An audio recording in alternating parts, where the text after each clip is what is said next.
उत्तर प्रदेश का एक छोटा सा शहर कन्नौज, जिसे आज हम भारत की इत्र नगरी के रूप में जानते हैं, लेकिन इतिहास के पन्नों में इसे कान्यकुब्ज कहा जाता था।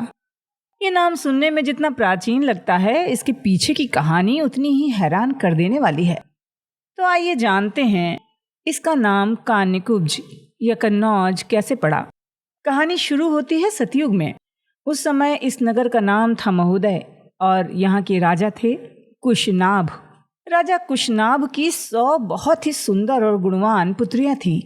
वो सब अपनी सुंदरता और मर्यादा के लिए पूरे आर्यावर्त में प्रसिद्ध थी। एक दिन की बात है, महाराज की पुत्रियां राज उद्यान में टहल रही थीं। तभी वहां से वायुदेव का गुजरना हुआ। राजकुमारियों की अद्भुत सुंदरता को देखकर वायु देवता उन पर मोहित हो गए। वायुदेव ने उनके सामने विवाह का प्रस्ताव रखा और कहा, तुम सब यदि मेरी पत्नी बनना स्वीकार करोगी तो मैं तुम्हें अमरता और सुख प्रदान करूंगा। लेकिन राजकुमारियों ने बहुत आदर और गरिमा के साथ जवाब दिया, देव, हम अपने पिता के अधीन हैं और बेटी का धर्म है वो अपने पिता के द्वारा चुने वर से ही विवाह करे। इसलिए हम आपके पत्नी होने के इस प्रस्ताव को अस्वीकार करते हैं। इस प्रस्ताव को ठुकराना वायुदेव को अपमान जैसा लगा।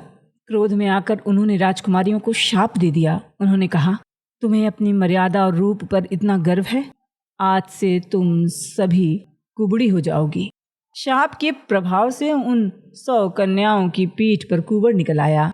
संस्कृत में कुबड़े व्यक्ति को कुब्ज कहा जाता है। जब राजकुमारियां महाराज कुशनाभ के पास पहुंची तो महाराज ने उनकी मर्यादा की सराहना की। चूंकि उस नगर की कन्याएं कुबड़ी हो गई थीं, इसलिए उस पूरे क्षेत्र का नाम कान्यकुब्ज पड़ गया। समय के साथ कान्यकुब्ज शब्द अपभ्रंश होकर पहले कन्यकुज और फिर कन्नौज बन गया। तो खैर, कन्नौज का नाम तो हमने जान लिया। आगे जानते हैं उन राजकुमारियों के साथ क्या हुआ। पौराणिक कथाओं के अनुसार उन कन्याओं का कष्ट हमेशा के लिए नहीं रहा। वाल्मीकि रामायण में इस कथा का सुखद अंत मिलता है।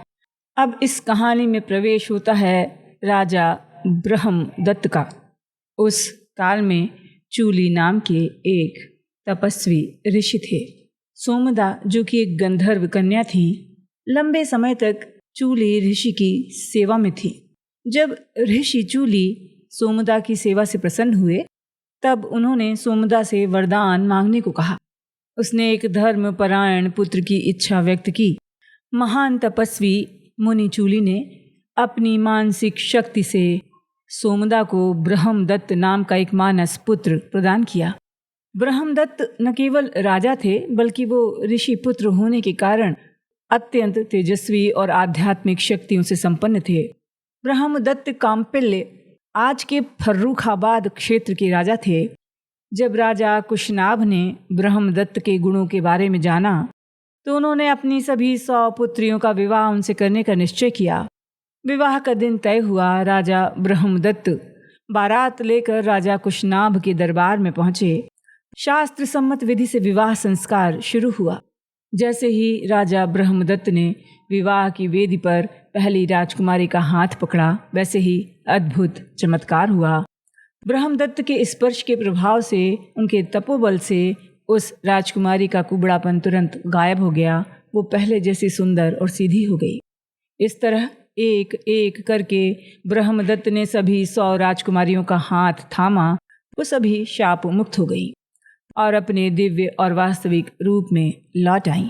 तो श्रोताओं, कान्यकुब्ज की कहानी केवल शाप की कहानी नहीं है, ये कहानी है मर्यादा और चरित्र की शक्ति की।